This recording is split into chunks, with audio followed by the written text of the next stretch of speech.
Hello, everybody. Welcome to another episode of Tales from the Infrared. I am your host, Christian Chesso, and of course, joining me, as always, is my good friend, Dean Esme. How's it going, Dean? I'm crying this morning because a geek girl I used to like, Felicia Day, is being a bully again, but my hero, Captain Kirk, has come to save the day. I'm otherwise good.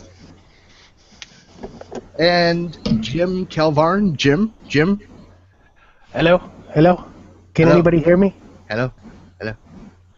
And Nephenora Frawl, our resident alien. Yes, I have come to probe your women and kick your asses. And I'm all out of asses. And we had a Usagi, but he seemed to have dropped from the call. Can somebody try and get him back in? He'll be back don't worry. in a second. He'll hop back in just like a rabbit. Okay, cool. Moving on, I guess I will read off our show notes for today. Starting us off, our first topic is Batman. Oh, there's Usagi. Usagi is back. Hello, Usagi. Hello. All right. Apparently, Batman Arkham Knight's Riddler is displeased with Gamergate. Kind of a spoiler alert here. Gamergaters get poked at by top-end developer Warner Brothers. They put in an Easter egg posting Riddler's anger at people defending Batman. Why do you attack Batman? He is based. You are a fag. Presumably ending with faggot. Riddler deleted the email, and all the others like it, as prickly hot anger and shame squirmed through his insides. No point denying it. Crusader Gate had been a disastrous social media campaign. He couldn't understand it, seemed the internet's idiotic and easily roused rabble could froth itself into a full fat cappuccino of frenzy over white knights, but offered up a dark one on a plate, and you got a soy latte's worth of indignation at best. Didn't they understand what Batman had done? Of course, that could be looked at that Warner Brother actually supports Gamergate, but I think Polygon is just a bit upset about this. Hellboy 3 will be mind-blowing, according to Ron Perlman. Of course he'd say that. Ron Perlman is going nuts trying to get another Hellboy made, teasing that it's about Hellboy embracing his darker nature. Sounds interesting, but is this franchise worth another movie?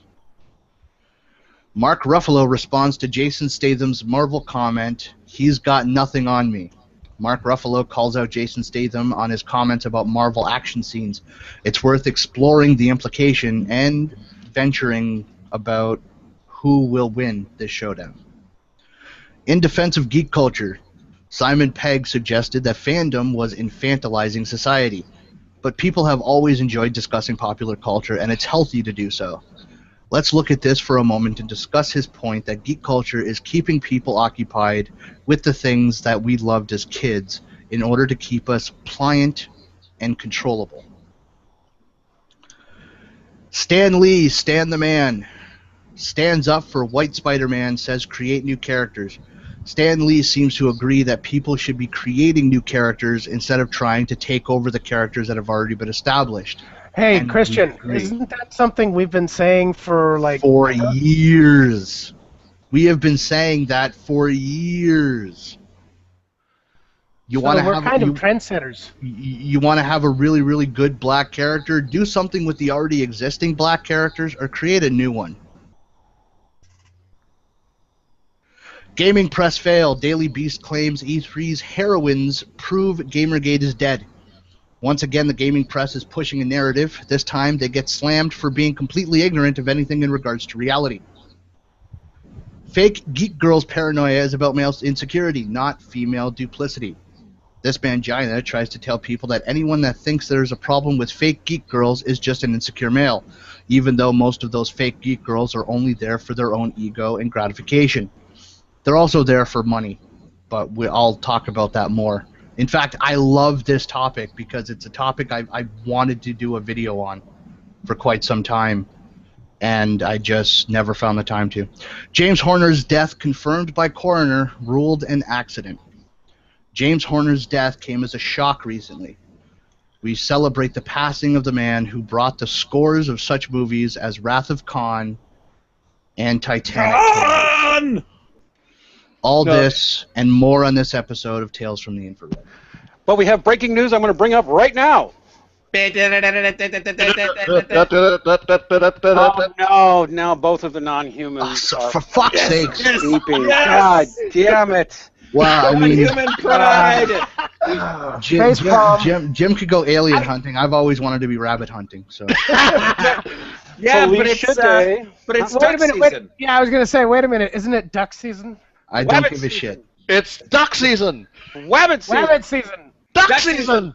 Wabbit What's season. the breaking Wabbit news? season. What's- What is the got- breaking let's- news? Yes, I'm stopping this now. What's the breaking news? The breaking news is that Felicia Day has finally, once and for all, proven that she is indeed a true booth babe who was only pretending to like gamers, geeks, and comic book fans because there was money in it. She is no better than a glorified booth babe.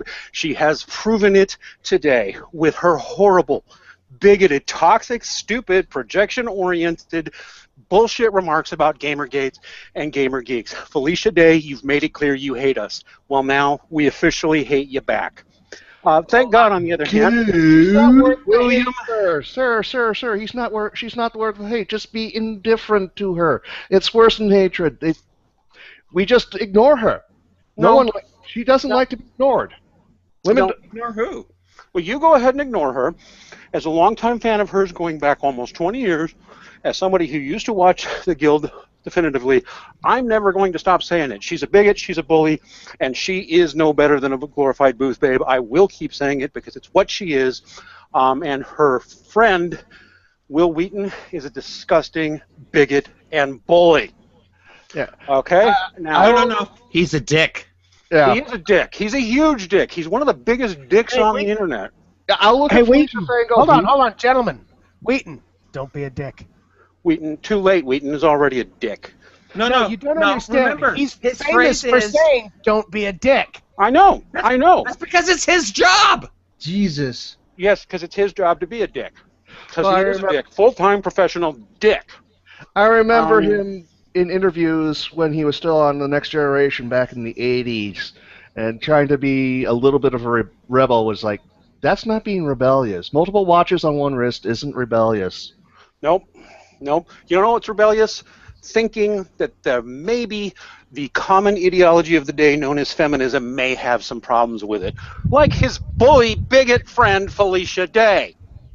Now, Well, I On the want other to hand- point something out. here's the thing. I remember I was watching The Weakest Link, and it was a Star Trek special episode. Will Wheaton was one of the contestants, and so was Roxanne Dawson, who played B'Elanna Torres on Voyager. Will Wheaton was such a fucking dick throughout the entire fucking show. He really was. I know. In fact, I have a new proposal. The new internet phrase should not be "don't be a dick." It should be "don't be like Will Wheaton." Actually, be Wheaton. don't be a Will. Don't Yeah, be Will. keep it short. Keep Don't it be Will. and Don't be a Will. Make sure you spell it with one L. Yep, one L in Will. On the other hand, and you guys can go look, anybody who doubts me, go look at that stupid video on YouTube where she contemns Gamergate and the shit she says, and notice how every word coming out of her mouth mostly describes herself and her friends. It's Actually, it's astounding. what I also want to point out is if you actually listen to what she says, I mean, you set aside who it is, just listen to what she says. It is so vapid and ignorant and just uninformed and just plain stupid.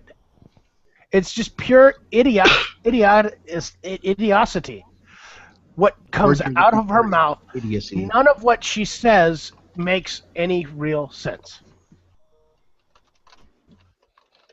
It just proves she doesn't have a brain. I have 3 words for Felicia Day. Go fuck yourself. Don't let her have that pleasure. We got to find some other way to decide. Go fuck yourself. No, I'm leaving it at that. Moving on to the next topic. Okay. William Shatner, Denny Crane from Boston Legal, which, by the way, we keep talking about Captain Kirk, but his portrayal of Denny Crane on Boston Legal was some of the best acting on television of the last 20 years. I don't know. I liked him on Shit My Dad Says. Yeah, I did too. Did that even last? Even a season? One season. It lasted one season, but man, it was fucking hilarious. Sorry, Yeah. Bill, I did not see it. It never fell into it. I'm glad you guys liked it, though. I followed the Twitter for a while, and Trust me, they had to water it down quite a bit. If it was HBO, bets were off. And it would have But been much yeah. more raunchy. I remember seeing the first episode and going, "This seems really tamed down Yeah, from the real thing." yeah. But in any case, Bill Shatner has come out and said the way Gamergate's been treated is wrong. That of course there were some few bad actors, but if you go out and look, he's been at many fan events. He's seen little squabbles like this, and the opposition has been completely over the top in the way they have behaved. He said it, guys, you're going to have to choose now who has more geek cred anymore, Captain Kirk or what's her name, Buffy the Vampire Slayer's sidekick. Guess what? Captain Kirk wins. Go away, Felicia. It's We don't Saturday. like Of you course anymore. He wins. Yes, in fact, I'll just say it. Felicia, we figured it out. You never really liked us. Great, we don't like you anymore.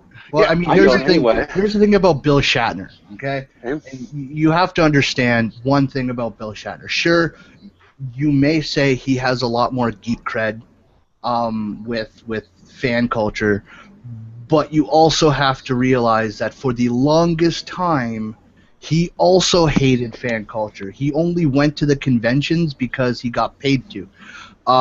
He never really liked the fans. He never really liked getting into the fandom. He always made passing remarks like, "It's just a TV show. What the fuck is wrong with you?" The Saturday Night Live thing, yes, I remember that. But he's also created something. He also produced something called Captains here later that he actually realizes these people.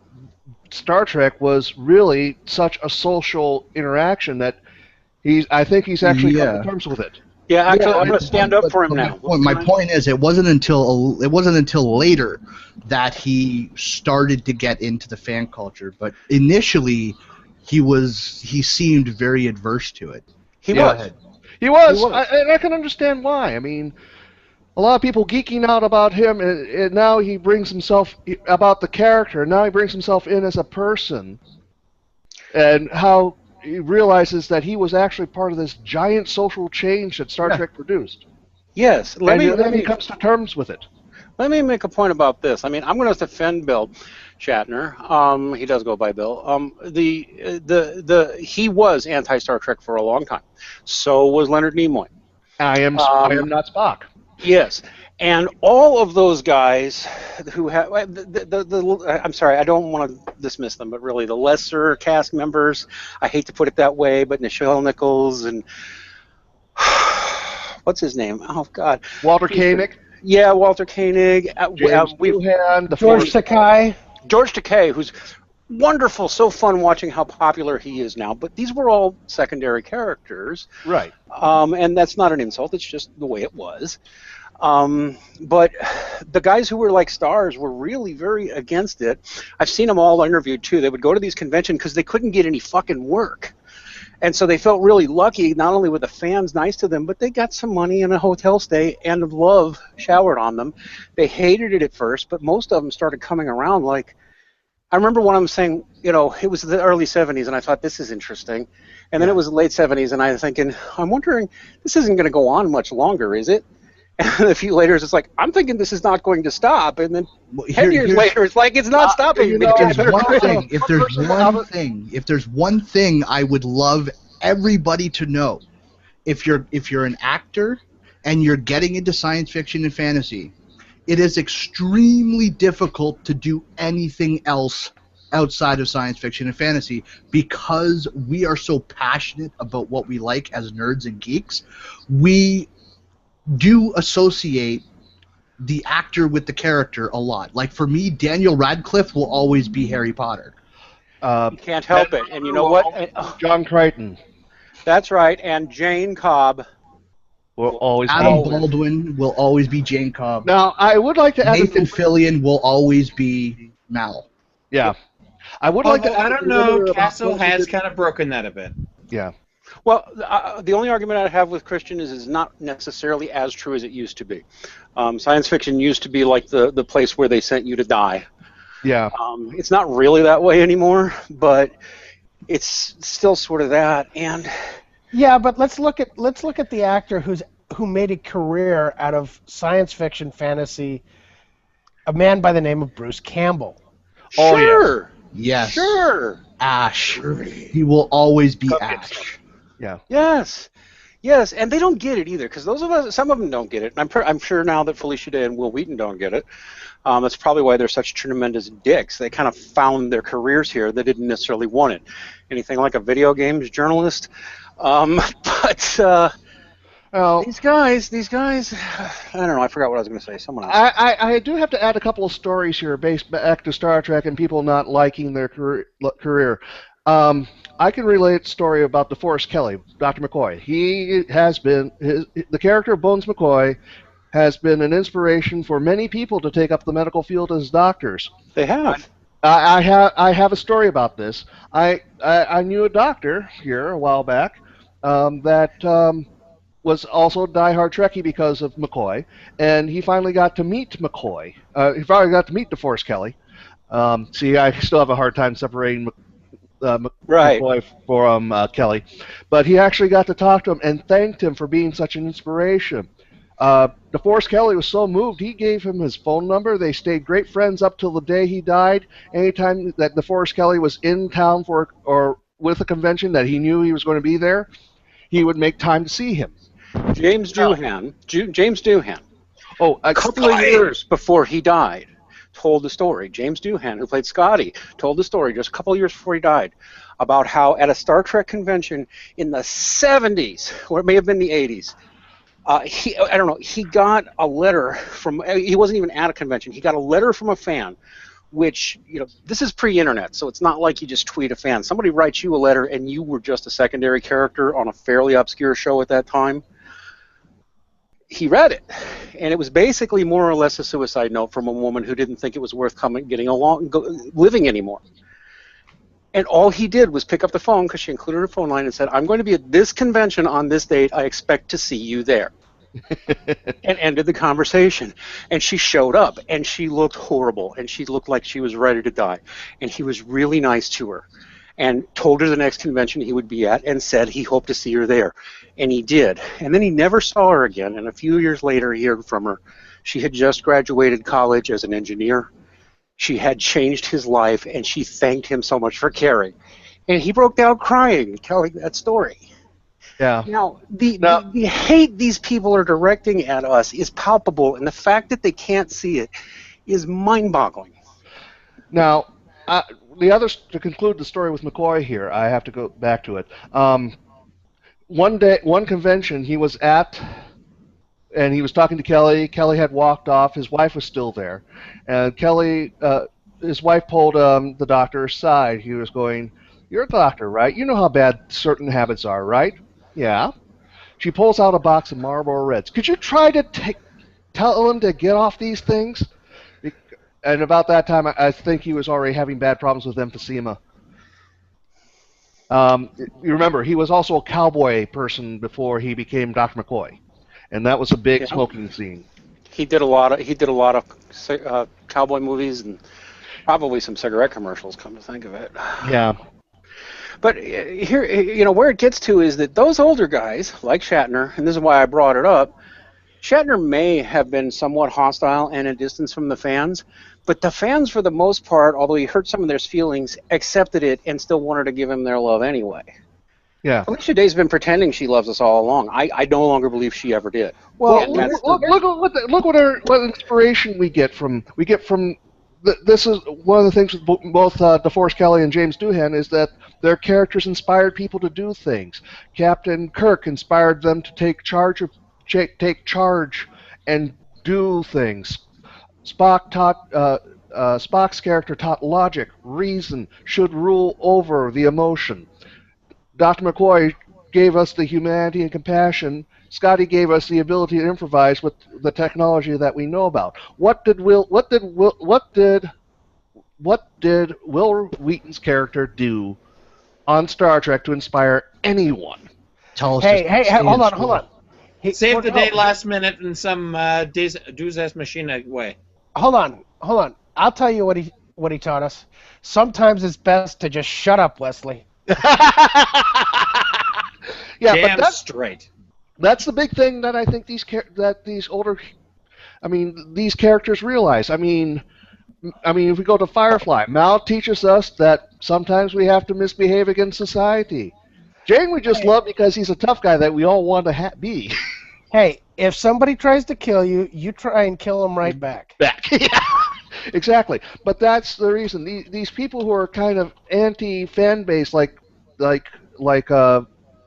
Felicia Day, who is this person again? Don't really didn't contribute that much. I mean, I like back to Farscape. I like John Crichton because he's kind of that rebellious person that just tries to keep himself human in the middle of an alien world. Well, something I want to bring up, and this goes back. We've said this before. There was an article, and Wheaton got a guy fired for basically asking what Felicia Day has brought to the culture. And the truth of the matter is she brings absolutely nothing but herself. And we accept her just for bringing herself. I mean, even the Guild, it was a mediocre fucking web series at best, mostly filmed using webcams, and a shoddy script about some MMO players who all play together, and quite frankly, some of the one of the characters, the mother, her character's kids are definitely going to grow up as latchkey kids. Just some of the stuff that they did in that was kind of reprehensible, but we still watched it and enjoyed it anyways. Well, yeah, but if you look at some of the people who play the MMOs, they are like some of those characters. They're exactly like some of those characters. Oh yeah. There's no argument there. And then, of course, the thing that gets me about Will Wheaton is he goes on to say he's such a geek person, but then he goes into a show which is, for the most part, profiting off geeks. Not showing them as good, but profiting off of them. And, of course, we all know which one that is, Big Bang Theory. Which, by Wait the a way, minute, how long? You know can what? we all just admit that the Big Bang Theory isn't nearly as fucking smart and clever? It's not. It's garbage. It's not funny. It's targeted. not smart. I had to force myself to sit through an episode. I mean, I didn't get it. It's a fucking insult to geeks. It is, haha, let's laugh at the geeks. It's every time I've watched it. I mean, I have friends who like it, so I don't tell them that they can't. But I watch it and I go, Shrug. This is just kind of mean. I mean, this isn't. Well, I don't know. Maybe it's not always, but I mean. Well, the guy I don't want to diss a real most popular show. Most of the humor in the Big Bang Theory centers around the social awkwardness of nerds and geeks. Yeah. That's most of the fucking humor. I mean, look at the character of Rajesh, who can't talk to women unless he's drunk. Yes, they finally cured him of that. Oh, did they? Good, because all geeks have some problems with that. It's almost like part of being a geek. But to say that that's all that defines us, that's really what I got out of that show every time I watched it. Every character is so one-dimensional on that show. Well, see, the thing is, the guy from the Fine Young Capitalist was talking about this. The show is not targeted to geeks. The show is targeted to 30-something women who are laughing at the geeks. And secretly despising them because they are actually successful. Yeah, exactly. So that's what it's all about. It's not promoting geek culture. It is laughing at geek culture. And jealousy, I would say. Yeah. And I don't understand the guys or girls who are so into it, because I do know some geeks who are into it. It's like, can you not see? But I haven't watched every episode. Maybe the show got better. I'm not. I watched the first 4.5 seasons, and I'm just like, okay, this is the show. The show started off very simplistic, and then it got a little better. I did enjoy it for a time, but then it started going downhill. All the characters started to become more and more one-dimensional. Sheldon, he's the smartest of the bunch, Sheldon Cooper. Like, he has the highest IQ out of all the characters, but that also means that he's an egomaniac. Yeah. And he's also agoraphobic. He's afraid of almost everything. Rajesh, he's like the super shy one. Then there's Howard. He is the living in his mother's basement with an overbearing mother, and he's also extremely oversexualized. And then there's what's his face, Leonard, who happens to be fucking lucky that some extremely hot blonde is giving him the time of day. Well, I would say Leonard is probably the closest to a normal person out of the entire group. Hey, I don't want to be a buzzkill, but I think we've talked enough about a show that none of Yeah. us likes. And Moving on, because we really have to talk about Arkham Knights. Yeah, we do. Okay. Arkham Knight's Riddler. So, Jim, I'm going to ask you. Ask away. How? First of all, how is this segment of the game, this Easter egg, anti-Gamergate? How is it anti-Gamergate to begin with, and how? I don't consider it anti-Gamergate. Really? I honestly consider it completely pro-Gamergate. Explain. Well, first off, think about who tried to create this hashtag to take down the Dark Knight. It's one of his villains. Someone we recognize as a villain. I mean, come on.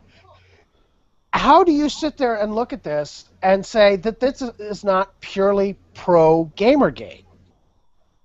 Well, explain.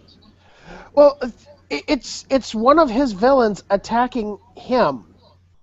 And if you think about it, all the tweets are basically almost the exact same thing you'd see looking at the tweet that it quotes in the little email that he receives is the exact same thing you would see out of anybody who supports Gamergate, with the exception of the "you're a faggot." Well, not entirely. I mean, using the @ symbol instead of just spelling out AT, using UR, just the letters, Y instead of just, WHY. This is not your typical tweet that you would see from a Gamergater. This is your typical tweet you would see from a fucking 4chan troll. Well, fair enough, but Yeah.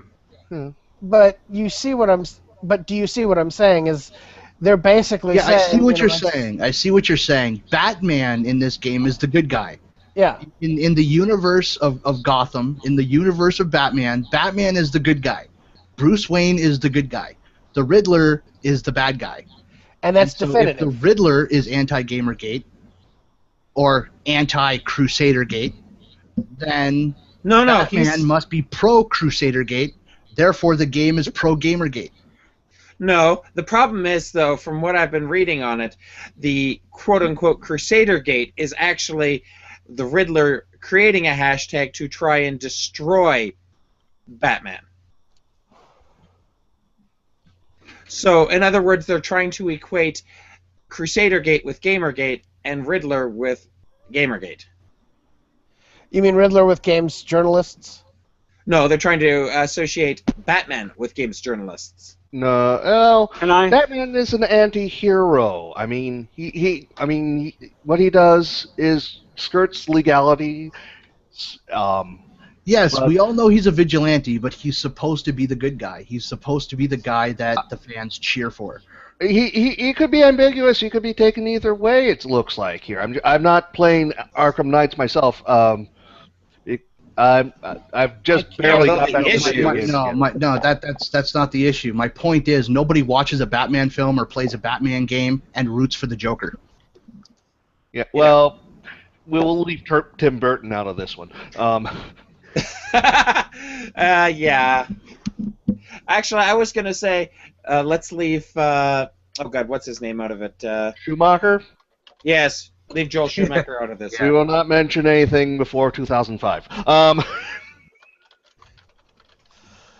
But okay, I mean, I think the best way to look at it, and the most honest way to look at it, is that this is so ambiguous that it can be completely interpretive. So if you're an aggro, you can get behind this. It's totally against Gamergate. But if you're pro Gamergate, you can get behind it because it's totally pro Gamergate because of how it's set up. Can we call it a Poe? That's a possibility. Yeah. Most likely, it's a Poe. It's the best way May to I put give it. my own position on it? Go for I'm 98, maybe 100%, 98% on Jim's side. I read that, I got annoyed immediately, then I read it again and thought Gamergate is getting annoyed. A hashtag where people are arguing over video games. I mean, why does that? There is nothing in the game that I can see to indicate that the person making that remark is a good person or a bad person. It's just some shit going on in Gotham that relates to something we see in the real world. I saw no real sign being taken, except, I mean, I can see anti-Gamergate getting mad at some of it. It's a very neutral statement. And it's Well, being I think said by that's a the crazy thing. man. They It's want said by a it. crazy man. Yeah, what I think is going on, though, is that anti-Gamergate is trying to claim it's against Gamergate because then they don't have to get angry about it. Yeah, but I mean, this isn't the first time they've actually done that. This isn't the first time we've seen them try to take something that could be either way and just immediately associate it with anti-Gamergate. I mean, look Nor at will it be look the at the last. opening statements. Look at the opening keynote speech to, what was it, BlizzCon 2014 or BlizzCon 2014. Yeah. With what's his face, the CEO and the CEO of Blizzard Entertainment. He came out and he said some stuff about people talking, saying really really bad things about gamers and saying that we're hateful. And Jeff Keighley, immediately after the keynote, the opening ceremony keynote, he gets an interview with the guy and he says, very, very brave you taking an anti-Gamergate side. And just the look on the fucking CEO's of Blizzard's face when he said that, it's just like, what the fuck are you talking about, Keighley? Were you listening to me? Yeah. And so it's not the first time we've seen them jump on anything that they could claim is the industry fighting against Gamergate. And it's not going to be the last either. They're grasping at straws at this point. They're desperate. They are desperate, even though we already have several developers who are like, yeah, you got Gamergate's right. Gamergate's doing something that's right, and it needed to be done. I kind of want to point out something in one of the other topics that we brought up. So I guess we're going to segue into that one. E3, how they're saying this is Gamergate lost. Look at this. It's diversity in games. Bullshit, because there are less female characters in the games this year than there were from last year. They're But just that's spinning a narrative. yes, they're spinning the narrative. They're spinning the narrative that they won, that they're doing the great works. But I think what's really happening is the developers are sitting there and giving the middle finger to these people and saying, fuck you. Well, I mean, here's the thing. Like, let's go down the list. There was Lara Croft in Rise of the Tomb Raider. There was the female character in Assassin's Creed Syndicate. The female character in Dishonored 2. The female character in Horizons Zero Dawn. Were there any other female characters? Well, main they also protagonists. they did a count where it was games that had exclusively female characters, games that had possible female characters, because Fallout you can play as male or female. Let me see if I can find it here. They actually had a chart for the number. Which, by the way, I have no idea why Todd Howard during the Bethesda press conference decided to make a point of saying that. And then I have no idea why the entire audience fucking cheered when he said, "Oh yeah, you could play as a female character." You always could in Fallout games. You always could. It's Okay, here we go. It's we go. pandering. Yeah. Okay, E3 2014. There were 5 games with female lead only. There were 8 smaller productions with female lead only. There's 5 big productions with female lead only, 8 with smaller ones, and 16 games with selectable gender. In E3 2015, there were 3 big productions with females, 6 smaller productions with females, and 10 selectable. So And here's the other a thing lot that's going to less. really screw people's minds up. If you look at the breakdown, somebody actually looked at the breakdown. Over half of the games this year were also talked about last year. So they've lost a lot of ground on this year. Yeah, so yeah, but that actually is true. When you take into account the fact that a lot of the games this year were also there last year, it's actually worse for anti-Gamergate than what it appears on the surface. But that's also something that I really, really need to stress. And this is something that Pete Hines of Bethesda said in an interview, and I think he's absolutely fucking correct. A game should only ever be at a single E3, just one. Any more than that, and it becomes way too hard to keep the hype train going for that long. But that's something that's completely unrelated. I will slightly disagree with that in this sense and this sense only. If they basically announce, okay, we're creating this game at one E3, and then the next E3 they're saying within the next couple of months this game is coming out and here's what we've got for you. No, they did that with Watch Dogs. What the fuck happened? Everybody lost interest and the hype train died out. They're doing that with Uncharted 4. The hype train is dying out. A lot of people aren't interested in Uncharted 4 anymore. The hype train is fucking dying. The fact of the matter is, you should only ever show off a game once at one E3. That's it. Get the hype train going and say it's going to be released this November, this December. Or it's going to be released early next year before the next E3.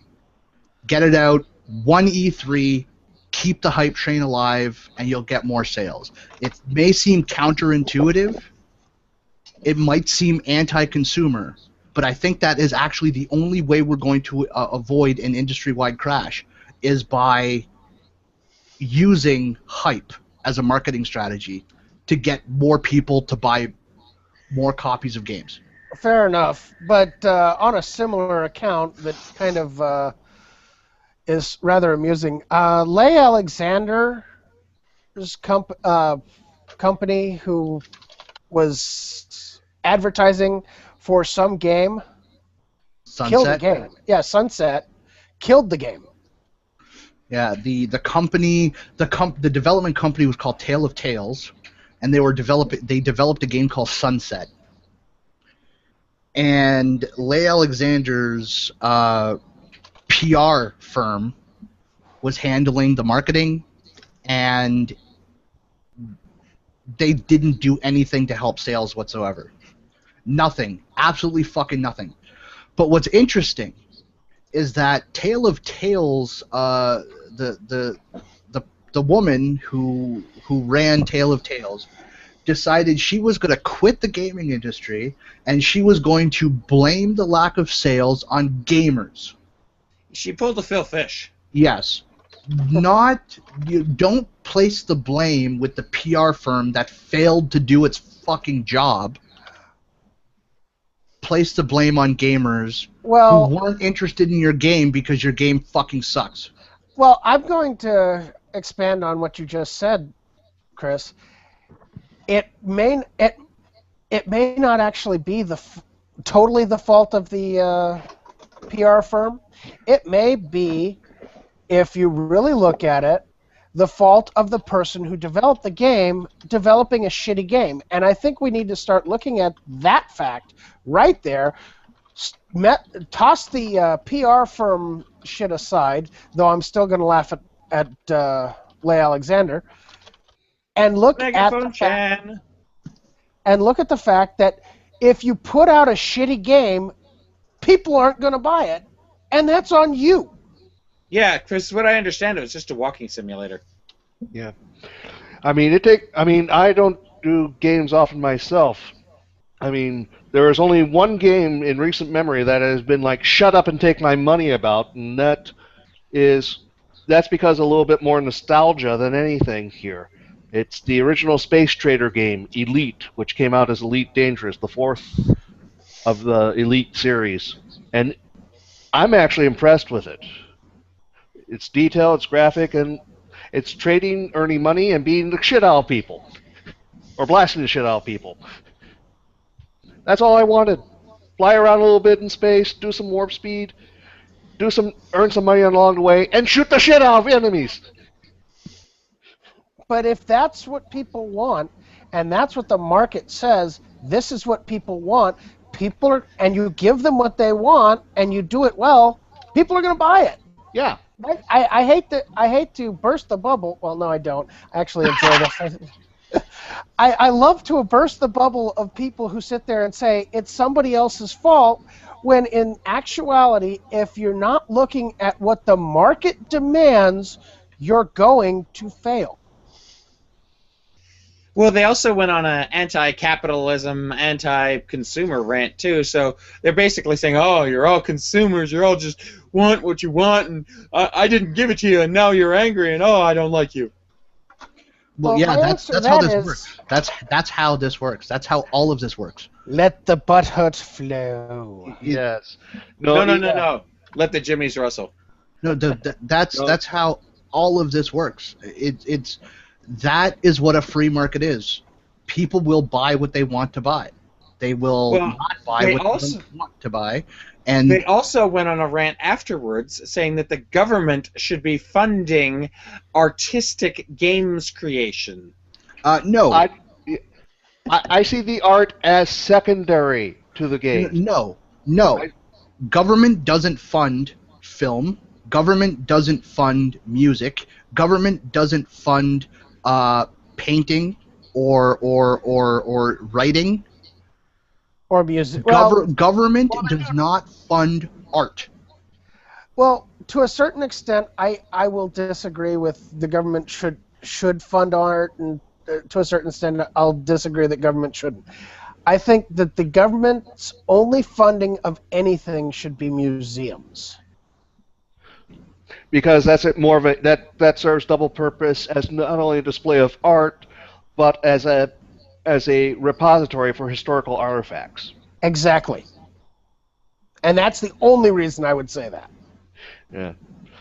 Yeah, the rabbit and the shield are sharing the same mind on this, guys. But I mean, here's the thing. Here's the thing.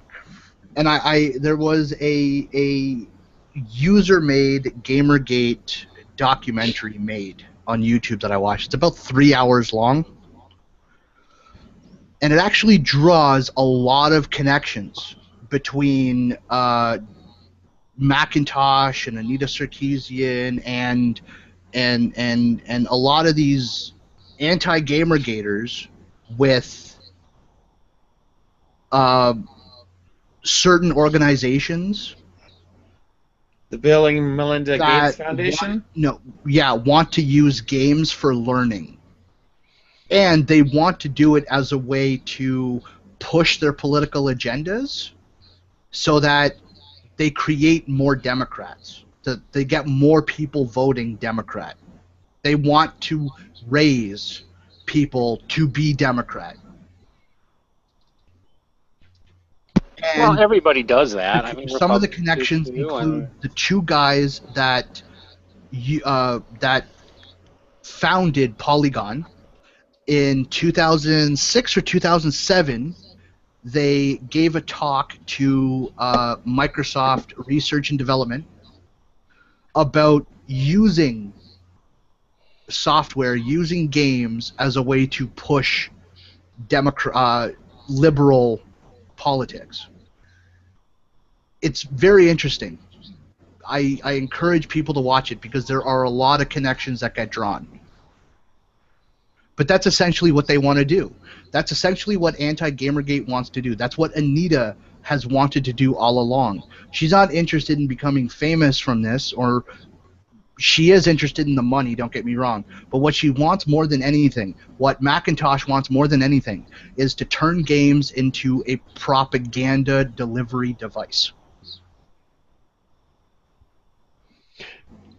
And I'm sorry. If I want propaganda, I'll watch an old film about the ramp up to World War II. I want to escape reality. Essentially, Anita Sarkeesian is the female modern version of Joseph Goebbels. Pretty much. So what you're saying is they're trying to get people to think the way they want them to think instead of actually thinking for themselves. Yes, exactly. How authoritarian. Exactly. That's what they are. They are authoritarians. You all mean Anita? Knock, knock. We asked the questions! Who's there? Yeah. So. Next Oh, topic. man. Yes, next topic. Who wants to talk about Stan Lee? Oh, who Stan doesn't want the to talk about the man? man. Stan the fucking man. Yes, Stan Lee. Stan Lee said I can't really remember the entire quote, so let me actually open the link here. I got it right here. Says it has nothing to do with being anti-gay or anti-black or anti-Latino or anything like that. Latino characters should stay Latino. The Black Panther should certainly not be Swiss. I just see no reason to change that which has already been established when it's so easy to add new characters. I say create new characters the way you want to. Hell, I'll do it myself. And you know what? He is absolutely right. I honestly, if he does start writing new characters, I'd be excited to read them because he's Stan fucking Lee. Lee, yeah. He knows how to write a comic book character. Well, okay, I will partially disagree with you on that because he actually did a while back, and he didn't do all that good. I mean, even with the Stan Lee moniker, he didn't do all that well on the stuff he did bring out.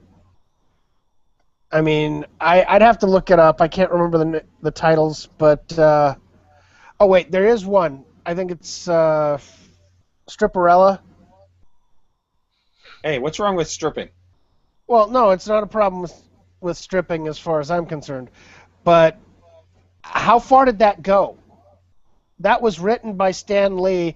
It was voiced by the chick from Baywatch. What's her name? Pamela Anderson. That's the one. Yeah. And didn't they I don't also think it was turn that last week. into a live-action TV show? I don't know. That's what I'm saying is, where is that? I love Stan. I think he's great in a lot of things, but I don't think people are going to buy it just based upon his name. Well, I They mean, might here's the give thing. it a I shot don't think- because no, of I it. don't think that is Stan Lee's fault because I mean, the animated series and it wasn't. I don't think it was Stan Lee's fault. I think it was the writer's fault because the entire animated series and the live-action series, if I remember correctly, it was written so poor. It was like the plot to a porn. That's how bad the writing was. Porn has plots. What? Old porn does. Point New porn doesn't. exactly. Yeah. Exactly. Yeah, porn does have plots, but it's just so badly written, people don't fucking pay attention to it. Well, no, it depends on what you're talking about. If you're talking old porn, like 60s and Hey, 70s, I'm a they plumber. had plot. Hey, I'm a plumber. Yeah, these pipes need fixing. Well, why don't you suck on my pipe? Bow, chicka, bow, bow. Like, that is how That's poorly new written porn. Stripperella was. Well, I did tweet at Mercedes Carrera and say that 90% of talking about 90% of the plot of a porn is pretty much all of a 2-paragraph thing. That's true. Modern porn is next to nothing in the way of plot. Yeah. Classic porn has a lot more. Well, I don't see. I agree with Stan in the concept. I would love to see him create again. I really would. But at the end of the day, how well he does it is going to dictate whether or not it's successful. And while I really hope that he proves that creating new characters is a viable option, in which case we can sit there and say, look, this man is doing this and he's being successful again. Yeah, I also remember, if I remember correctly, they try to change ethnicities of one character in media res, and I think he converted back. I think it was in the mid '90s, the Punisher. I think No, he had, actually, they turned into they brought in a female character who took over the name for a while. okay. No, I remember Frank Castle being plastic surgeonized into an African American. I think it was the early '90s. They did that with Nick Fury. Yeah. But you gotta have attitude to pull Nick Fury off, and I think that was a good casting mix there. Well, no, Yeah. actually, No, but the actual none of you guys realize the actual comic. There was another universe where Nick Fury was black. That's the Ultimates universe, where the Avengers are actually known as the Ultimates. Ah. Okay. Yeah, it's Marvel Ultimate Universe. They took Nick Fury, turned him black, which is why when you look at a lot of the Marvel Cinematic Universe, it is very similar to the Marvel Ultimates Universe, which is a more updated version. Ah, Okay. that explains it. But This they is why did do a good choice in casting him. Oh yeah, Yeah. you can't beat Samuel L. Jackson in anything. Yeah.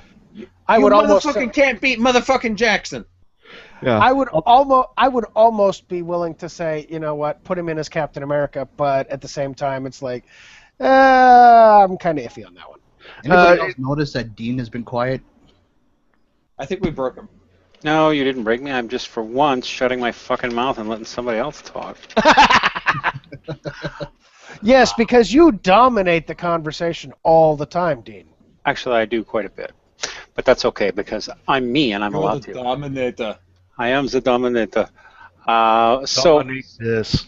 I actually don't have anything to add, so. And I will let you know when my opinion is when you matter enough to me for me to give you my opinion. There you go. Puck you very much. I'll tell you when I probe it into Here, you. I got a couple of things I want to introduce you to as I pull up my dice show.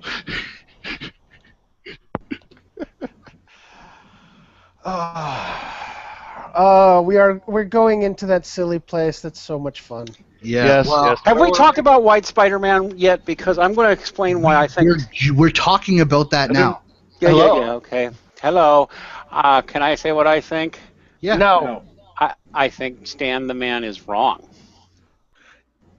I think Stan the Man is wrong. And I'll tell you why I think he's wrong. Although I am still 100% on his side otherwise. Because what they've done to him is atrociously wrong. It's not that much. They haven't done that much to him. Stan's not that hurtable. Right? Their reaction was vile. Their justifications for doing what they're doing is vile. But let us remember, please, we've had Black Spider-Man for over a decade. He's a well-established character. He's Puerto Rican.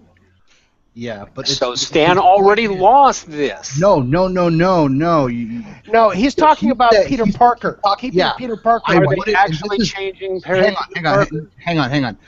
This is a quote. I wouldn't mind if Peter Parker had originally been black, a Latino, or an Indian, or anything else, that he stay that way. But we originally made him white. I don't see any reason to change that.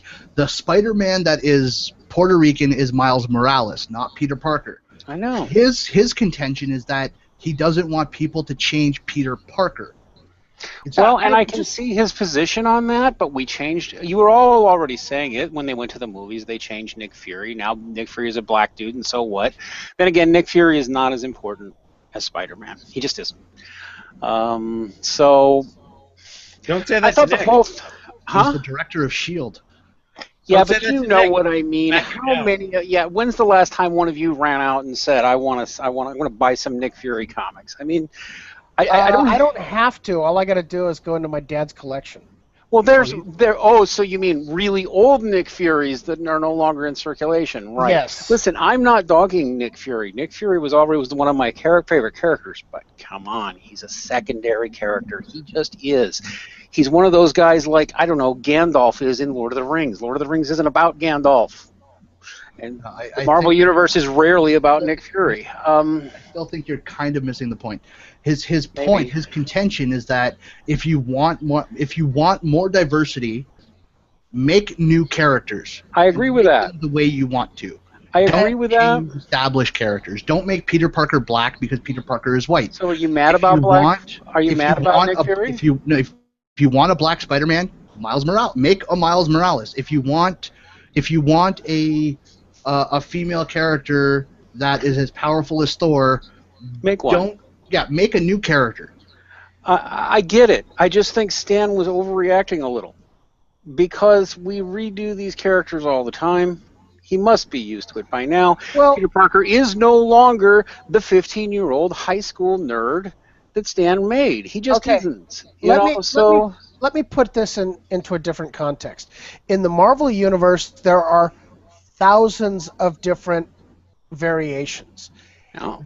If they sit there and say, okay, on this Earth, Peter Parker was black, I would sit there and say, okay, that's perfectly acceptable. I don't see any problem with that. But in the main Marvel Universe, the one that has been established for 50 years, or 60 years, whatever, since Stan Lee started creating characters, you take the original Peter Parker and say, I'm going to bless now, fuck it.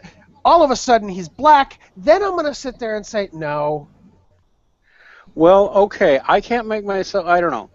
Here's where I'm at, and we can probably just move on. I don't really entirely agree with Stan, mostly only because this isn't that close to my heart. Spider-Man's close to my heart, and this wouldn't bother me that much.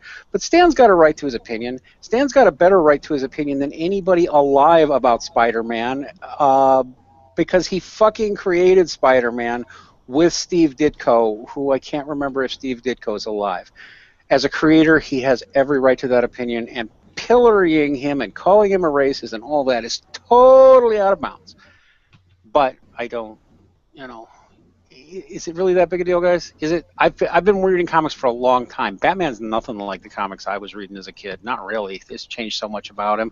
Spider-Man, every character I name. I mean, I remember when they gave us Black Iron Man, and they gave us Black Iron Man. They've given us Black James Rhodes. Yeah, and who? But there's the That's the difference. James Rhodes is not Tony Stark. Yeah, true. We're talking about fundamentally. We're talking about different characters who are taking up the suit, right? And we're not talking about Peter Parker as Spider-Man being changed to a black character. We're talking Miles Morales, who was a separate character entirely, putting on the Spider-Man suit and calling himself Spider-Man. We're not talking about Tony Stark being changed into a black character. We're talking about Rhodes putting on the Iron Man suit and calling himself Iron Man. It's a separate character. Right. Now they have Spider-Gwen. Okay, I have no problem with that. I think, that's an interesting... Gwen Stacy, right? Yeah, Gwen Stacy. Yeah, Gwen Stacy. I think that's an interesting twist, but they're not changing the fundamental character. They're creating a new one. It's an alternate universe. Yeah, it's an alternate universe. I don't see a problem with alternate universes and seeing, hey, would this work? No problems with that. I see a problem with, okay, this is the main universe. And this is the way it works. You know how I feel about it? Can we agree on this? We all agree there is no reason to give Stan shit for his opinion. There's just no reason for that. There's no excuse for that. There just isn't. And the rest can come out in the wash, and the market will decide, because either people will like it and buy it, or they'll go, okay, no, Peter Parker is meant to be the nerdy white boy, and that's okay. One way or the other, it's going to be fine, most likely. I mean, really. That's how I see it anyway. In the long term, it's going to change to what the people decide. Yeah, exactly. I'll always, because I was a nerdy teenage white boy, I'll always relate to nerdy teenage white boy Spidey, but I just don't feel that hard up about it. It's just me. I was a nerdy rabbit, so I'm still staying a nerdy rabbit. There you Yeah, I was gonna say what changed for you, Usagi? You're still a nerdy rabbit. Yeah. go. I think we And it's need a webbed black. season. We definitely need a Puerto Rican Usagi Yojimbo. I think that needs to happen. Racial harmony. Considering ethnic that would stand out in feudal Japan, I don't know if that'd go over well. You're a racist, and you're saying Japanese people are racist. Do you want Actually, they honest are. truth? I was gonna say- Actually, the honest truth is, the Japanese are some of the most racist people on the planet. Well, they're Most of the xenophobic. Asian cultures They're are. xenophobic. They have a word, gaijin, specifically for outsider. Yeah, I know. Most of the Although- Pacific Basin and Asian cultures are like that. I mean, They don't like each other either. Yeah, Hawaiian has a term, hale, which means everyone else, and Kanaka refers to Native Hawaiians. You'll see that all throughout the Pacific Basin. Sure. And I wouldn't even call that racism per se. I think that only becomes racism when people start becoming hostile, to be honest. Do I really care if people in Korea don't like white people? Not that much. And it's not because I don't like Koreans. I Well, don't you go know there. what? They don't affect my life. I will say know? this: I can't stand them when I'm playing them on StarCraft. Yeah, that's because they kick your ass. Oh yeah. All right, let's actually move on because this is there is one topic that I really want to talk about. Fake geek girls paranoia is about male insecurity, not female duplicity. Really? Somebody's being stupid. Really? So there are no fake geek girls. There are no women out there who want to use the popularity of fandom and their sexuality for financial and personal gain. I can There- point a Yeah, name. Casey Tron- establish that there is one. Casey guys, Tron, I need to the get Twitch- some on. That the bullshit got really high here. The Twitch cam girl doesn't fucking exist. Casey Tron isn't a fucking cam girl who's only looking for attention and money. Brittany Venti on fucking Twitch isn't just some fucking cam girl looking for money and attention. When somebody like Casey Tron will write, nobody is owed anything, but then on her Patreon page say, as a female in a predominantly male industry, dominated industry, I think I deserve free money for being okay at gaming. Okay at gaming. Hold on. I want to point a couple other names out. Felicia Day. Yeah, well, we're not going to go with her. I was going to point out, oh God, what's her name? Jessica Negri, the cosplayer. Actually, she's not as bad as Yaya Hen. Well, that was the next name I was going to point out. The But fake geek girl exists. The fake gamer girl exists. The Twitch cam girl exists. Yes, in fact, the easiest way to tell if they are fake geek girls or not is ask them, "Are you a geek girl?" And if they say yes, they are a fake geek girl. If they say no, I'm a geek, then they're a geek. I ask questions on the particular geekdom. I mean, so what do you think of Shatner's acting in the third season of Star Trek? stop oppressing women, you shitlord. Oh, I mean, that is actually the wrong way to go because, I mean, you don't have to be into Star Trek to be considered a geek. No, but into the item of you know, geekery. You Okay. don't have to be into everything. I Okay, mean- Christian, I will agree that you don't have to be into everything. But when they sit there and they say, I love Batman and I think this and this, and you ask something about, say, the Lonely movie, Place and Dying. or no, you ask them about, say, something like, how long have you been into Batman? Oh, ever since this movie came out. It's like, have you tried anything else? And point them to something else. It's like, no, I don't like that. That's when I'm going to call them a fake geek girl, because they're getting. I call them a fake geek girl when I see them on YouTube with the fucking camera pointed directly at their fucking cleavage and all they're doing is jumping up and down, opening fucking fan mail and saying, oh, thank you for sending me this free stuff. When they flaunt their gifts, when they flaunt their donations, as if that's the content you came to see. The content that you want to see is them jumping up and down with their cleavage hanging out, and they're flaunting all the fucking money they get in donations and all the gifts they get sent to them, like fucking free t-shirts and shit like that. If that's the content, Contact Anna Cherry. get the fuck out of my face. Well, no, I'm going to put it this way. If that's the content you want, is to see them jumping up and down and showing off their tits, go fucking contact someone like Anna Cherry. At least then you're going to see a little bit more. You'll actually see tits. Because that's all Casey Tron ever fucking did in her fucking stream. Most of the time she had her fucking webcam full screen, no fucking gameplay. Even when she did have the game up on screen, her webcam was bigger than the box that her game was in, and she was sitting there on her fucking phone tracking her donations instead of playing. Yeah, I mean, I would rather Then you have watch... people like Brittany Venti who gets on her fucking stream and say, I'm a princess and you need to treat me like a princess. No, fuck you. The fake geek girl exists, and I'm getting tired of it.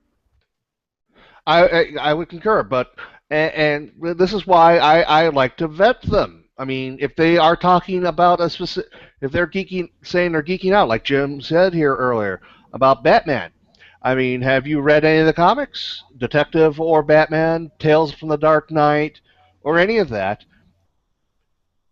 And they're like, huh, maybe I'll point them into those general directions through collections and tell them, read up. You will see where they pull things from Dark Knight Rises, from like Batman the Cult, Gotham Under Siege series, and things like that. Yes, and if they're willing to get into that, I'm going to be like, okay, they're a geek. Yeah, exactly. Yeah. I mean, and that's that in my opinion is perfectly acceptable, because if they're willing to get more in depth into the characters, get more in depth into the fandoms that they say that they love, that proves they're geek right there, in my opinion. My brother from another race here, folks. But if they're sitting there and all they're saying is, "Oh no, I only like this," it's because it was popular, Right? And that's a fake geek girl. Exactly. Yes. Ladies and gentlemen, my brother from another species. Yeah, speaking of which, breakfast tomorrow. Gotcha. Where is Okay. everyone? I don't know. But Hello? Neff? No. I think we're all still here. Okay.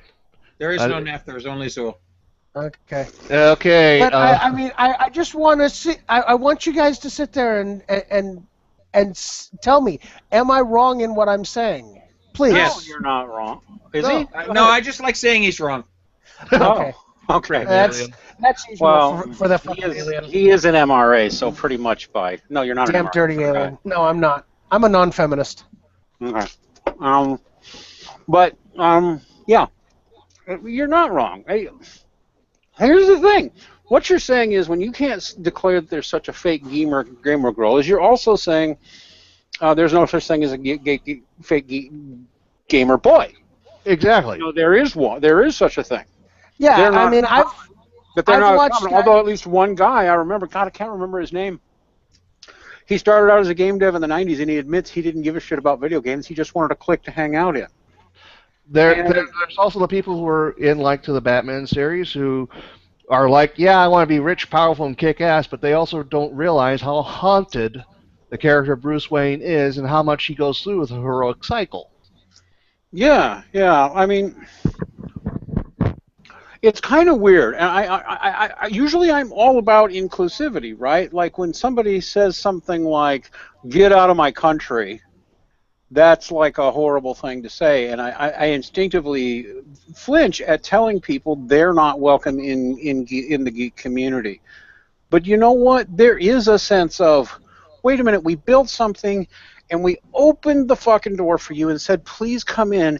And you did, and at first we were wildly happy to see you, because we were. I'm old enough to remember. We were really happy that this shit was going and becoming way more popular. We were a little fringe minority as geeks who like comics and video games and science fiction and all that. And we were I remember most of us craved mainstream acceptance.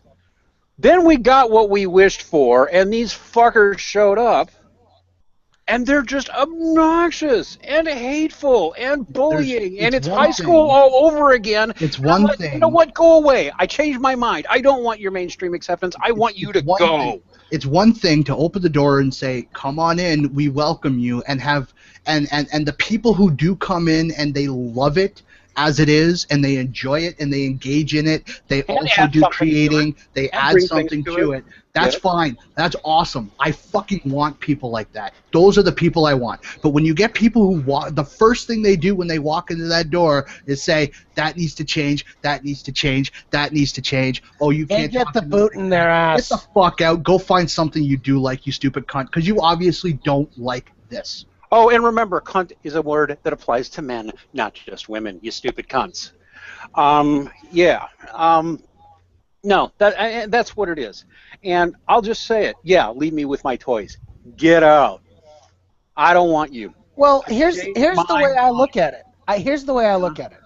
It's my toys. I'm the one that bought them. I'm the one that brought them. That's right. There you go. Yeah. This is my ball. This is our ball.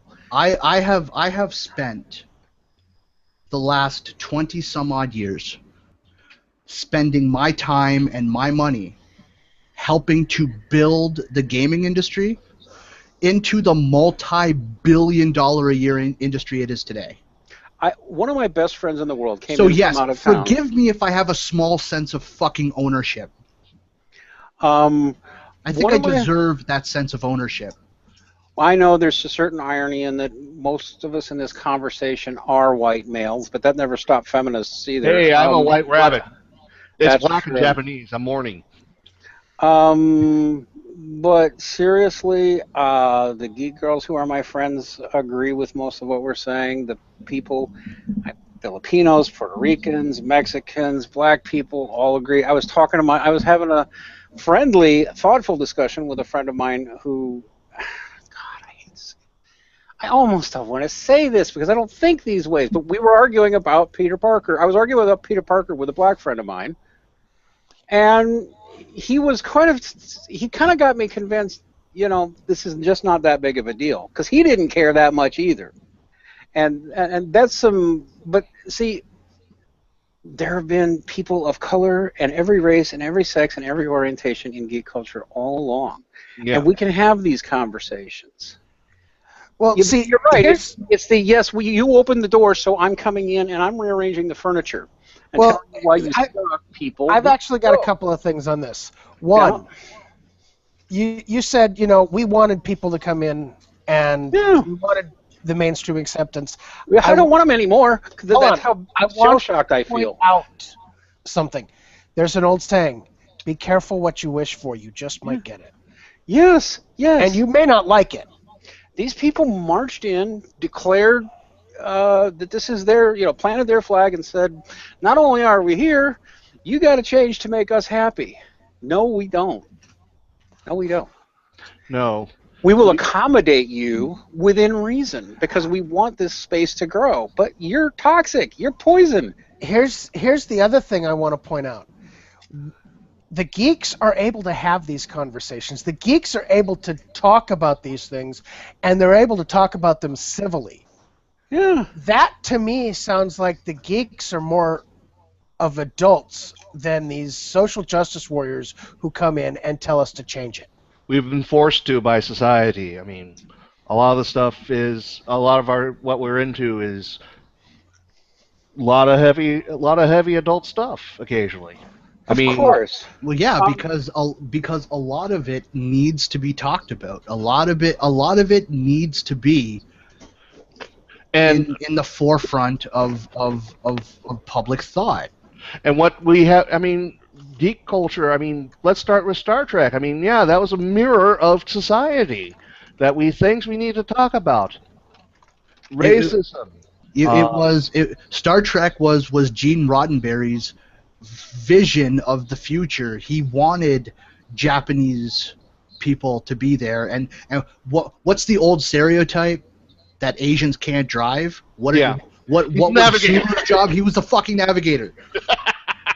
He was the guy driving the fucking ship. And he And he did a did a fucking great job. fantastic job of it too. Yeah. But it was Star Trek was Gene Roddenberry's vision of the future where there was no more racism, that everybody was there. If you were Asian, even if you were Russian, this is during the Cold War era, and even if you were Russian, you were there. Right. Chekhov was there, and he was a secondary character, but he was a great character. Uhura was there. If you're black, you're there. You're part of it. Yes, and that's what I think is the whole point of where geeks are coming from. We don't have a problem with you coming in. We don't have a problem with you joining in. We want you to join in. That's One the of thing. us. One no, of us. no. Not I'm not- more assimilation. We need the differences We're not- of opinion. Yes, we need the differences of opinion to grow as a society all the way around, to become more well-rounded, to become more well-balanced as a society. We need everybody there to come up with the best solution. I'm very But- disappointed that you don't recognize that reference I just made. Okay, well, probably because I've been busy doing other things. Is this a nice segue into defense of geek culture then? Sure, why not? It is. Yeah, I think it is. Let's talk about in defense of geek culture. Simon Pegg. Who wants to start us off with this topic? Because I started us off with the last topic. Since Usagi brought it up, it's on him. Okay, starting off here, a few things hurt more than being childish, which is why last week was an upsetting one for fans of Simon Pegg. The actor and filmmakers claimed that geek culture has dumbed down society, left many people feeling hurt and betrayed. I mean, isn't escapism the whole point of cinema? Especially the kind of he often makes? So... Well, I think that Simon Pegg is a little bit of an idiot, and I'm not a fan of his movies because I've always found them to be very formulaic. Yeah. I mean,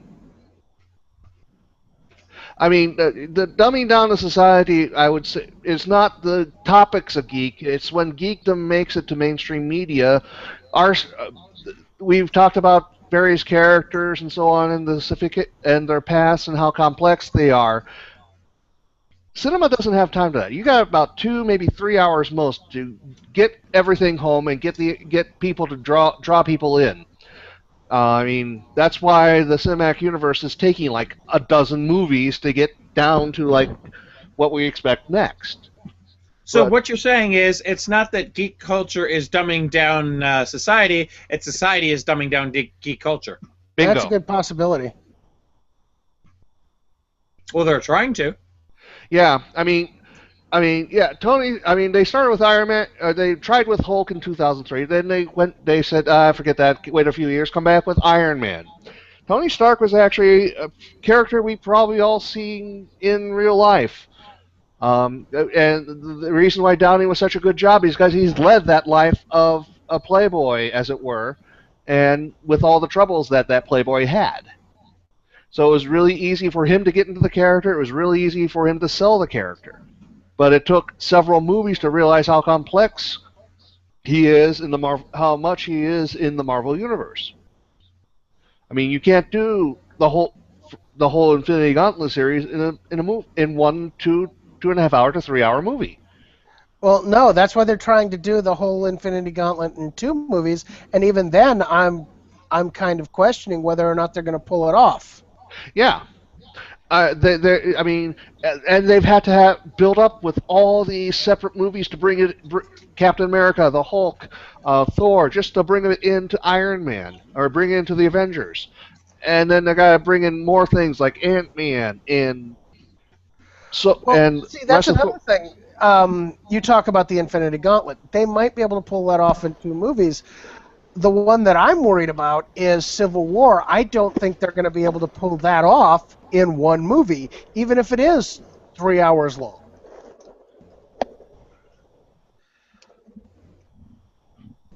Yeah.